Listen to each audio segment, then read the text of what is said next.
The acrid smoke still hung heavy in the air when Cale emerged from his underground hideout, makeshift satchel slung across his shoulder. The battlefield stretched before him like a graveyard of metal and flesh, the latest casualty in humanity's endless war with the Corvani. 23 years old and already weary beyond his age, Cale had learned to move like a ghost through these killing fields, salvaging what he could before the cleanup crews arrived. His weathered boots crunched over twisted debris as he picked through the wreckage. A damaged plasma rifle here, intact armor plating there, anything that could be traded for food or medicine in the underground markets. The war had made scavengers of them all, and Cale had grown skilled at finding value in destruction. He was prying a power cell from a damaged hoverbike when he heard it, a low, pained growl that definitely wasn't human. Cale froze, his hand instinctively moving to the knife at his belt. Every survival instinct screamed at him to run. Wounded Corvani were known to fight with desperate savagery, even when dying. The sound came again, weaker this time, from beneath a collapsed support beam. Against his better judgment, Cale crept closer, peering into the shadows. What he saw made his breath catch. A Corvani warrior lay trapped, her distinctive scaled skin marked with intricate tattoos that identified her as elite class. She was tall even lying down, with the characteristic elongated limbs and pronounced bone structure of her species. Her armor was cracked and bloody, one leg pinned beneath debris. Most striking were her eyes, a vivid amber that tracked his movement with predatory awareness despite her obvious pain. She bared her teeth in a warning snarl, speaking in heavily accented standard. Come to finish what your people started. Human? Cale should have walked away. Should have reported her location to the nearest patrol. The bounty on a live Corvani elite would feed him for months. Instead, he found himself studying her injuries with the clinical eye of someone who'd patched up too many wounds to count. You're bleeding pretty badly, he said quietly, ignoring her hostility. That leg might be broken. Her laugh was bitter. Then do your duty and end it quickly. But Cale was already moving, not toward his weapon, but to examine the beam pinning her down. The Corvani, Thera, according to the nameplate on her armor, watched him with confusion and growing suspicion. What are you doing? She demanded as he began clearing smaller debris. Something stupid, probably, Cale muttered, testing the weight of the beam. It was heavy but manageable with the right leverage. My mother always said I had a soft heart. Got her killed eventually. The beam shifted with a grinding scrape and Thera gasped as the pressure eased off her leg. Cale caught her wince and the way she bit back what might have been a cry of pain. Tough he'd give her that. Why? The word came out harsh, bewildered. Your people and mine. We are enemies. Cale met her amber gaze steadily. Yeah, well, maybe that's exactly the problem. He shouldered his pack and extended a hand toward her. Can you walk? There's a storm coming and neither of us wants to be caught out here when the patrols arrive.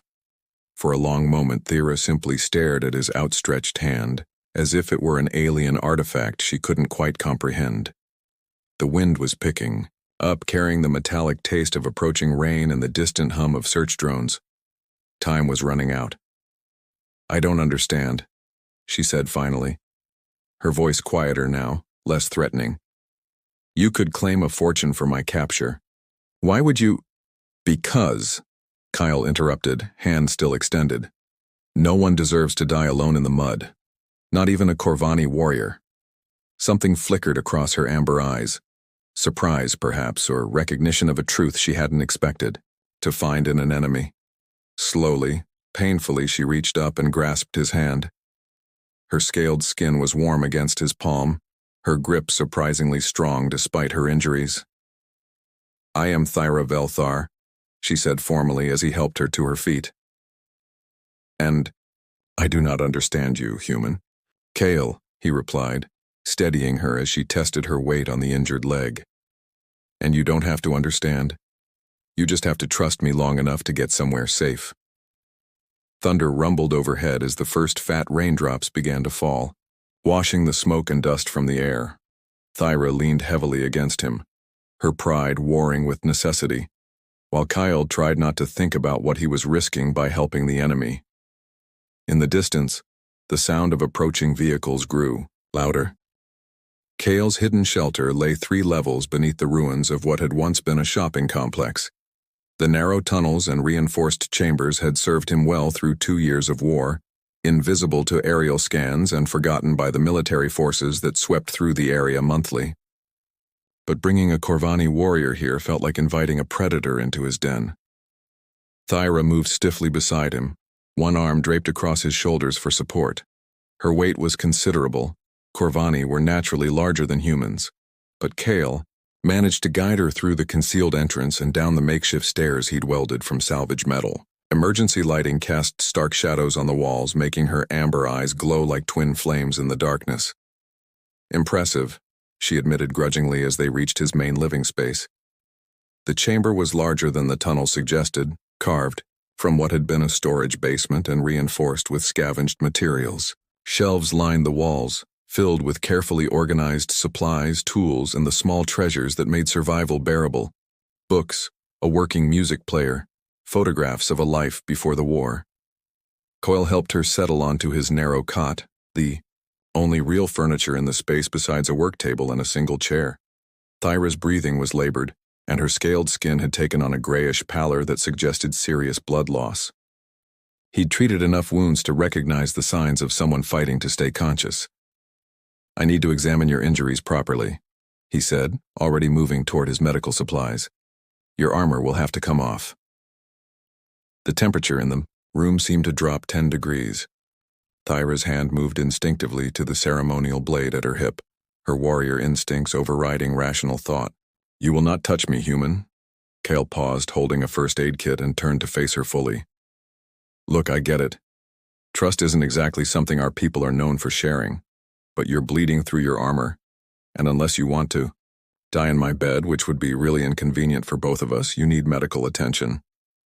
"I would rather die than be violated by an enemy," Thyra said flatly, though her voice carried less conviction than her words suggested. "Violated?" Kyle's eyebrows rose. "I'm talking about cleaning wounds and applying bandages, not whatever. Dark thoughts are running through that suspicious mind of yours." He set the kit down and raised his hands in a gesture of surrender. "Fine, walk me through it. Tell me what needs to be done and I'll do exactly what you say. You stay in control." For several long moments, Thyra studied him with those unnerving amber eyes. Corvani were natural predators, bred for war and trained to read deception in micro-expressions and body language. Whatever she saw in Kale's face seemed to satisfy some internal test. "The chest plate releases here," she said finally, indicating a series of hidden clasps along her ribs. "Remove it slowly. Any sudden movements and I will assume hostile intent." Kale nodded and approached carefully, his movements deliberately telegraphed and non-threatening. The armor was more sophisticated than human equivalent gear, formed from some kind of adaptive polymer that had partially self-sealed around her wounds. As he worked the clasps free, he tried not to notice the way her breathing hitched when his fingers accidentally brushed against her skin. Beneath the armor, her torso was wrapped in a form-fitting underlayer that had absorbed most of the blood. The fabric was torn in several places, revealing glimpses of the scaled skin beneath. Corvani. Scales weren't like those of Earth reptiles. They were smaller, more flexible, with an almost iridescent quality that caught the light.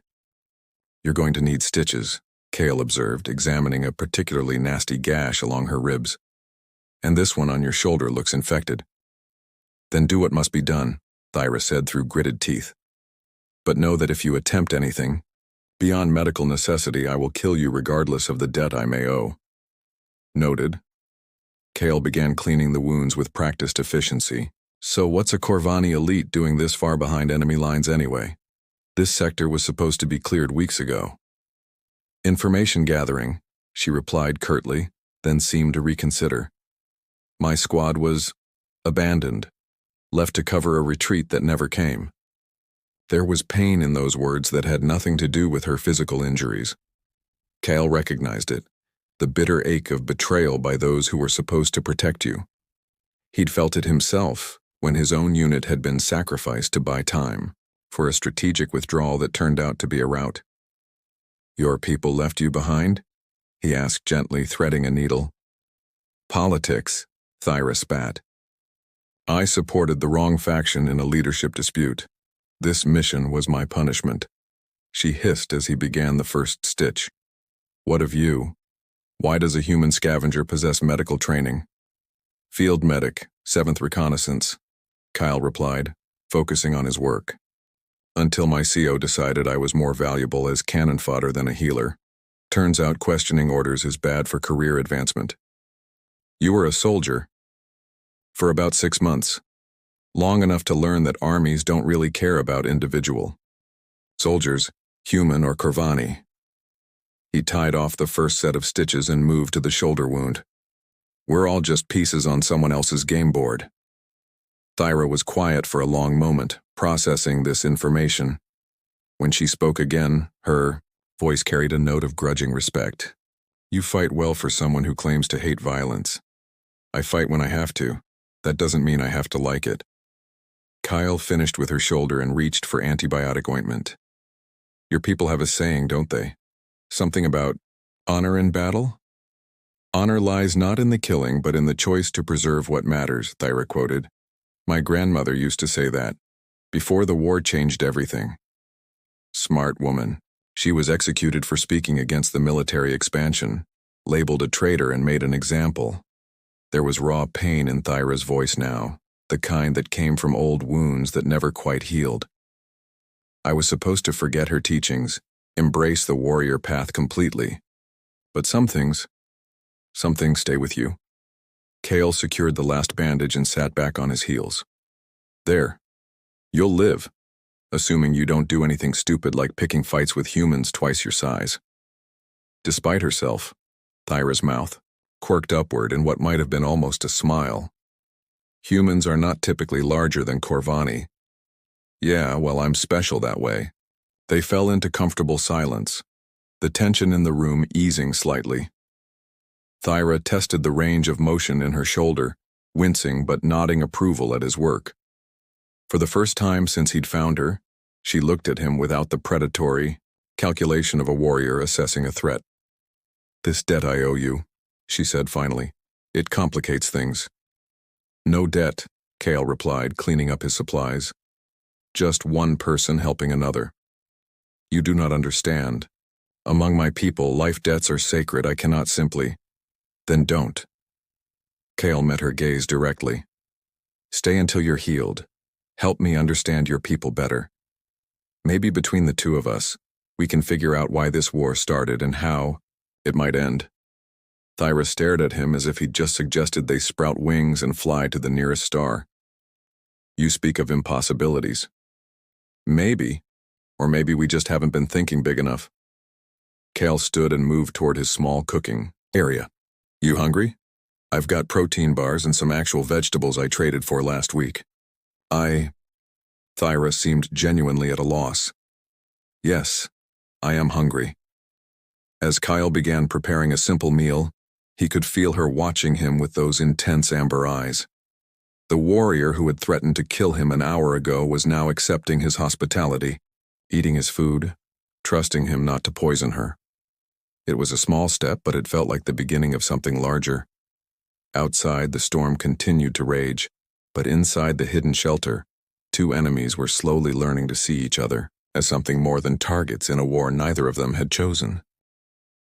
3 days passed in the underground sanctuary, and Thyra found herself experiencing something she'd never known before. Peace. Not the tense quiet between battles or the hollow silence of meditation, but genuine tranquility.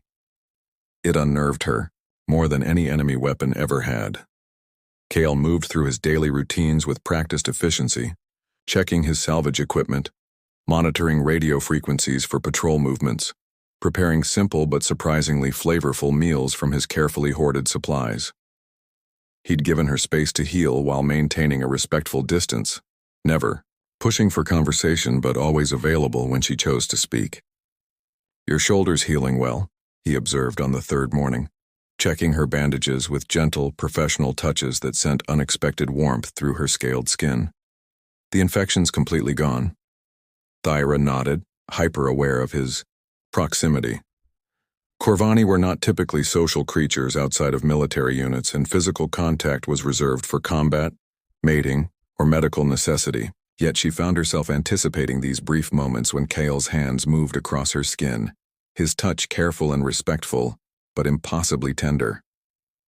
"I should contact my people," she said, though the words felt hollow.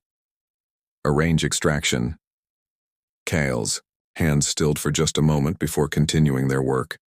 "Should probably. Will you?" The question hung between them like a challenge. Thyra had been asking herself the same thing for 2 days, and the answer frightened her. "My duty requires it, and what does your heart require?" She turned to face him fully, amber eyes searching his expression for mockery or manipulation. She found neither. Corvani do not follow their hearts. We follow honor, duty, the needs of the collective. "But you're not with the collective, right?" Now Kale pointed out, securing the fresh bandage. "You're here, with me. What do you want, Thyra? Not what you're supposed to want. What you actually want." No one had ever asked her that question before. Thyra stared at him, feeling something crack open inside her chest. A wall she'd built so long ago she'd forgotten it existed. "I want..." She struggled with words in a language that wasn't quite her own, trying to express concepts her culture had no names for. "I want to understand. You. This feeling. Why everything seems different when you look at me." Kale's breath caught. "How do I look at you?" "Like I'm not a weapon," she whispered. "Like I'm a person. Not Corvani. Not human. Just me." The distance between them seemed to shrink without either moving. Kyle's hand, still resting near, her shoulder trembled slightly. "You are a person, Thyra. A fascinating, complicated, beautiful person." Beautiful? The word was foreign on her tongue. Corvani valued strength, efficiency, lethal grace. Beauty was irrelevant. "I am a killer, Kale. My hands have ended hundreds of lives. How can you see beauty in that?"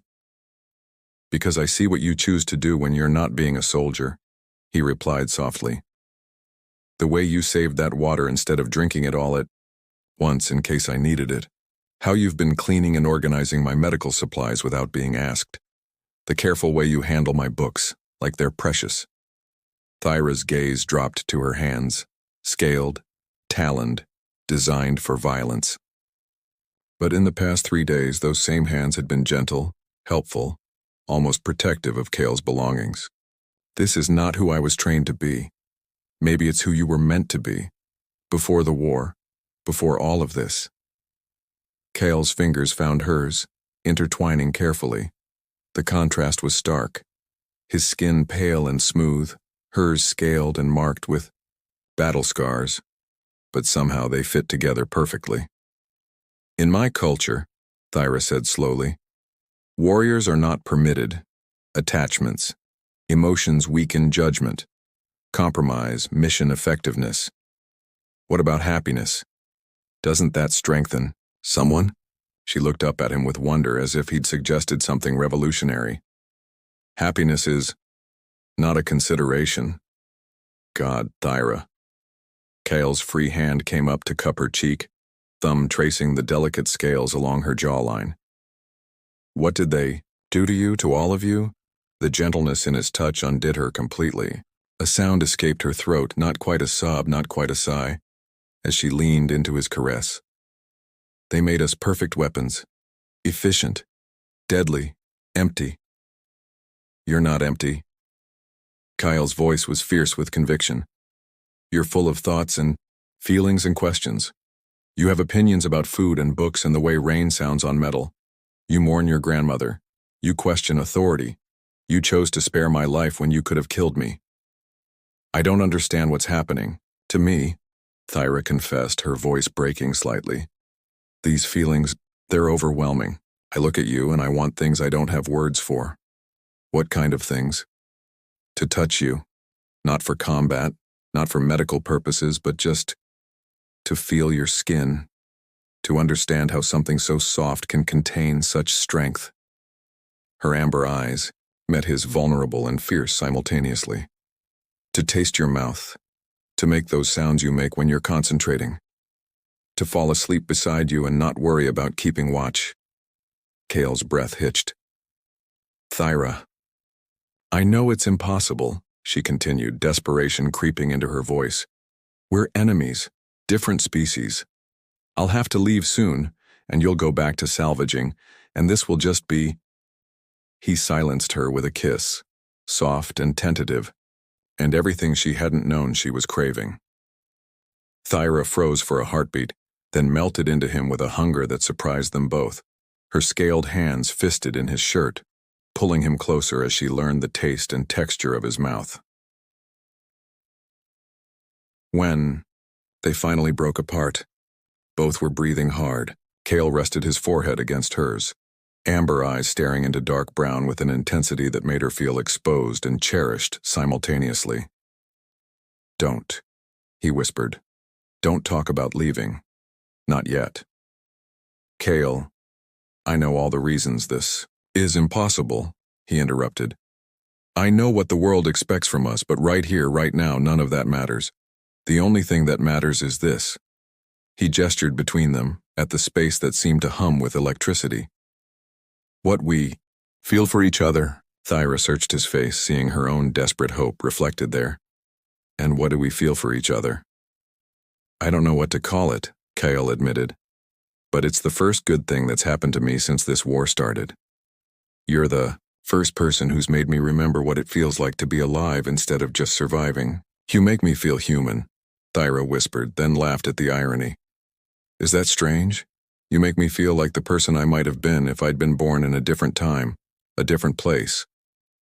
Then be her, Kale urged, his hands framing her face. For however long we have, just be her. Thyra closed her eyes, leaning into his touch, and made a choice that would change everything. Show me how. Their second kiss was deeper, more certain, full of promise and possibility. Outside, the war continued its endless dance of death and destruction.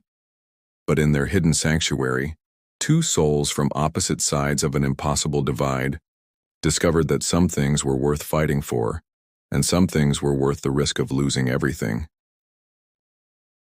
A week had passed since their first kiss, and the shelter had transformed into something neither had expected, a home. Thyra's wounds had healed completely, leaving only faint silver lines across her scaled skin, but she made no move to leave.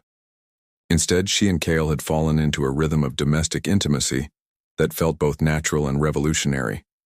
They shared meals, stories, and comfortable silences. Thyra helped with his salvage operations, her warrior training proving invaluable for avoiding patrols and identifying valuable technology. Kale taught her to read human literature, watching with delight as she discovered poetry and fiction, concepts largely absent from Corvani culture. But tonight was different. Tonight, the tension that had been building between them for days finally reached its breaking point. Thyra sat cross-legged on the floor, reading aloud from a book of poetry while Kale worked on repairing a damaged scanner. Her voice, normally crisp with military precision, had grown softer over the week, taking on musical qualities as she learned to appreciate the rhythm of human language. Love is not love which alters when it alteration finds, she read, then paused. Kyle, what does this mean? This human concept of love that doesn't change? He looked up from his work, studying her face in the warm light of their small lamp. It means true love isn't dependent on circumstances. It doesn't disappear when things get difficult or when the person changes. But everything changes, Thyra protested. People grow, evolve, make different choices. How can any feeling remain constant? Maybe it's not about the feeling staying exactly the same, Kale said thoughtfully, setting down his tools. Maybe it's about choosing to love someone again and again, even as both of you change. Thyra closed the book, her amber eyes intense. Is that what you've been doing? Choosing to love me? The word hung between them like a live wire. They danced around it for days, expressing it in touches and glances and tender gestures, but neither had spoken it aloud. Yes, Kale said simply, Every day, every moment. Even when logic tells me it's impossible. Thyra's breath caught. People have no word for romantic love. We have terms for mating, for strategic alliances, for temporary physical partnerships, but this thing between us. She gestured helplessly. I have no language for it. Then we'll create our own language, Kyle said, rising and moving toward her. Starting with this. He knelt beside her, cupping her face in his hands, and kissed her with a tenderness that made her scales shimmer in the lamplight. Thyra responded eagerly, her hands tangling in his hair as she pulled him closer. I need to tell you something, she whispered against his lips. My comm unit, it's been functional for 3 days. I could have called for extraction. Kyle pulled, back slightly, searching her eyes. But you didn't. No. Her voice was barely audible. Because the thought of leaving you, of never seeing you again, of going back to being just a weapon, it hurts in a way I didn't know was possible. Then don't go, Kyle said fiercely. Stay.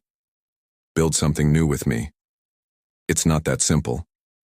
Tears, another alien concept for a Corvani warrior, gathered in her amber eyes. My absence will be noted. Search parties will come, and even if we could hide forever, what kind of life would that be? Always running, always afraid? A life where we're together, Kale replied without hesitation. That's enough for me. Thyra studied his face, seeing the truth there, the absolute certainty that he would give up everything for her. The knowledge was both exhilarating and terrifying. You would sacrifice your entire world for me? My world doesn't mean much without you in it. The simple honesty of his words shattered the last of her defenses. Show me, she whispered. Show me what it means to choose love over duty. This time, when Kale kissed her, it was with an urgency that spoke of precious time running out. Thyra met his passion with her own, her scaled hands exploring the planes of his chest as he traced the elegant lines of her neck and shoulders. Are you sure? He asked, as his fingers found the fastenings of her remaining clothing. Once we cross this line, there's no going back.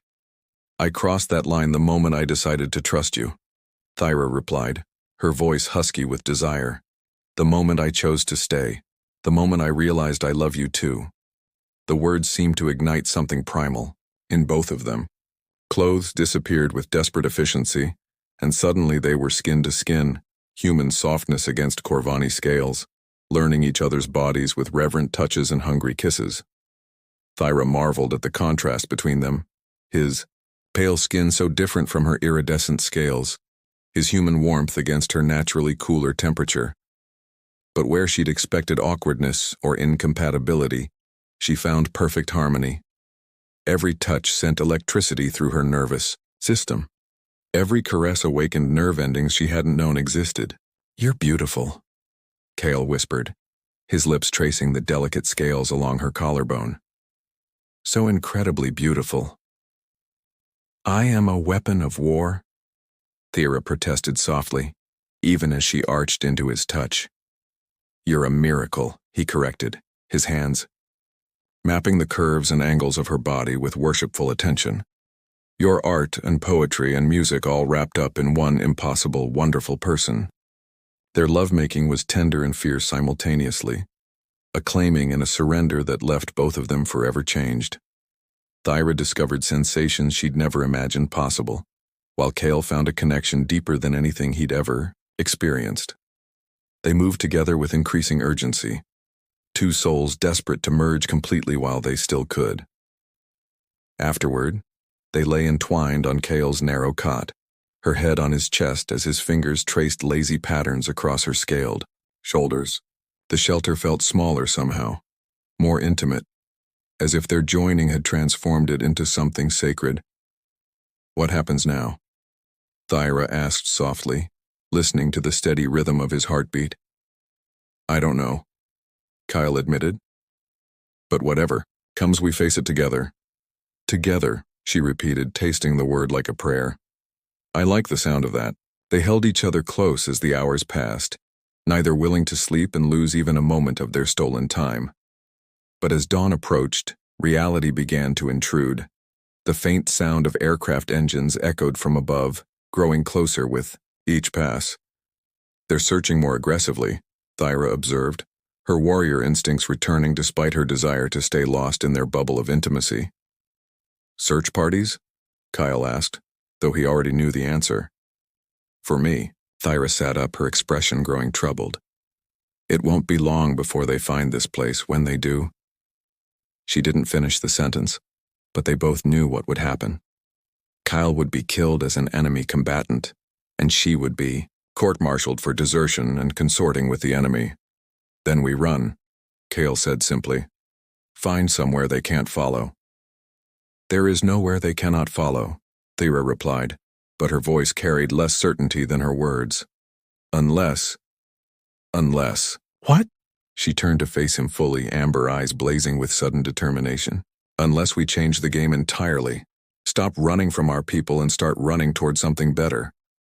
Kyle sat up, intrigued by the fire in her voice. "What are you thinking?" "I'm thinking," Thyra said slowly, "that maybe it's time both our people learned that their perfect war isn't as perfect as they thought. That maybe two enemies can find something worth more than victory." Outside, the search aircraft grew louder, but inside the shelter, two lovers began planning not just their escape, but their revolution. The Corvani strike team found them at dawn. Kale woke to the sound of Thyra's sharp intake of breath and the distinctive hum of energy weapons powering up. 6 elite warriors had somehow penetrated his carefully hidden sanctuary, their adaptive camouflage flickering as they materialized from the shadows like deadly ghosts. "Thyra Velthar," the lead warrior spoke in the harsh Corvani military dialect, her voice carrying the authority of high command. "You will stand down and submit to extraction. The human will be eliminated." Thyra rose slowly from the cot, positioning herself between Kyle and the weapons trained on them. Even naked and seemingly defenseless, she radiated the lethal grace that marked her as elite warrior caste. "Commander Vexnall, I should have expected they would send you. You disappeared for 2 weeks." Vexnall replied, her scarred features twisted with disgust as she took in the scene. Thyra's obvious intimacy with a human, the domestic tranquility of their shared space. "Central Command assumed you were dead. Instead, I find you corrupted." "I found clarity," Thyra corrected, her voice steady despite the plasma rifles aimed at her heart. "Perhaps for the first time in my life." Kale started to move, but Thyra's hand caught his wrist in warning. He could see the calculation in her amber eyes, the warrior's mind assessing angles, distances, probabilities. But 6 against 2 were impossible odds, especially when one of them was unarmed and unarmored. "You have violated every tenet of Corvani honor," Vexnall continued, stepping closer. "Consorted with the enemy. Abandoned your post. Shared military intelligence." "I shared nothing but my heart," Thyra interrupted fiercely.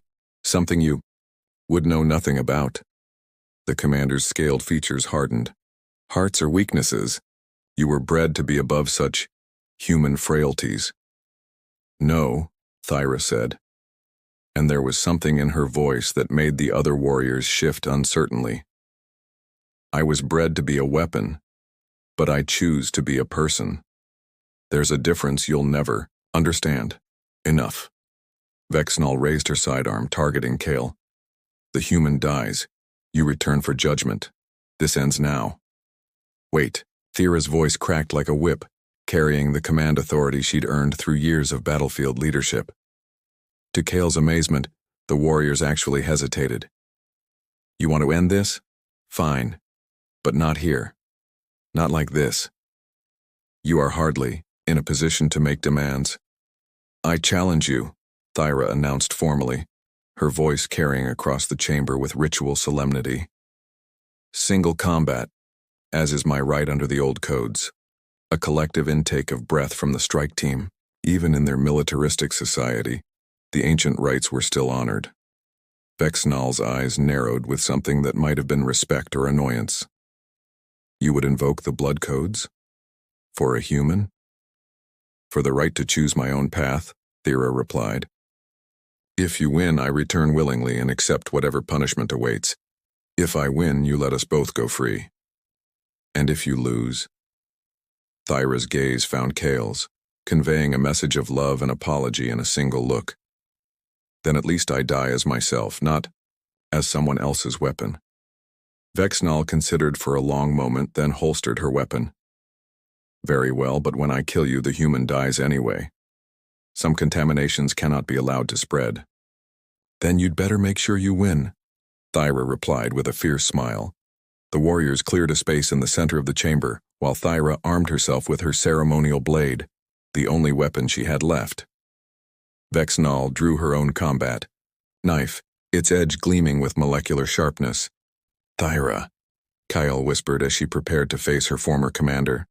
You don't have to do this. Yes, I do. She touched his face gently, memorizing the feel of his skin beneath her scaled fingers.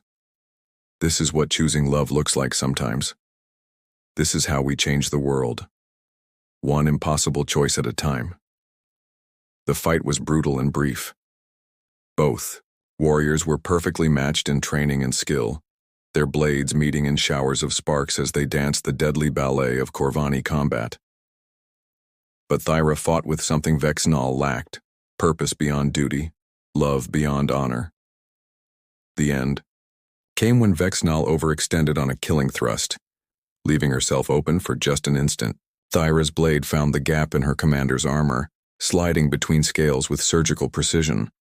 Vexnal staggered, her weapon clattering to the floor as she pressed both hands to the wound. Impossible, she gasped. I was the best. You were empty, Thyra replied sadly, catching her commander as she fell. I am full. That makes all the difference. The other warriors stood frozen, uncertain how to proceed. Their commander was dead, killed in lawful combat by one of their own. Ancient protocols warred with modern orders. You have a choice, Thyra addressed them, still kneeling beside Vexnal's body. Follow the old ways and honor the outcome of single combat, or become the very thing our ancestors warned against. Weapons without souls, orders without wisdom. The youngest warrior, barely past her combat trials, lowered her rifle first. The blood codes have been satisfied, she said quietly. Ancient law supersedes field orders. One by one, the others followed suit. Not agreement, perhaps, but acknowledgement of something larger than their mission parameters.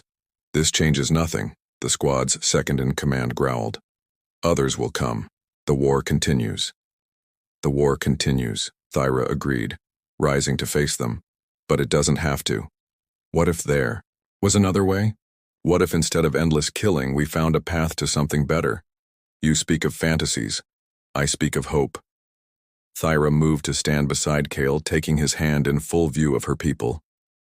This human showed me kindness when he could have shown cruelty, offered healing when he could have offered death, gave love when he could have given hate. If one human can do this, perhaps others can too. And if one Corvani can change, Kale added, finding his voice at last, perhaps others will follow. The warriors exchanged uncertain glances. These were concepts outside their training, ideas that challenged everything they'd been taught to believe. We cannot simply ignore our orders, the second-in-command said, but her voice lacked conviction. Then don't, Thyra replied. Report that you found me dead, that the human killed me and was eliminated in turn.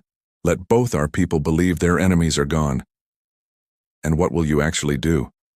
Thyra looked at Kale, seeing her own determination reflected in his eyes. We'll find others like us. Humans and Corvani who are tired of killing, ready for something better. We'll build bridges instead of weapons, create understanding instead of fear. You'll die, the warrior said bluntly. Both sides will hunt you. Maybe, Kyle acknowledged, but maybe we'll succeed. Maybe we'll plant seeds that grow into something neither side expects. Change has to start somewhere, Thyra added. Why not with us? The strike team departed an hour later, leaving behind only their official report and a growing seed of doubt about the war they'd been bred to fight. Thyra and Kale gathered their few belongings, preparing for a life of constant movement, constant danger, but also constant hope. No more hiding, Kale said as they prepared to leave the shelter that had been their sanctuary. No more running, Thyra agreed.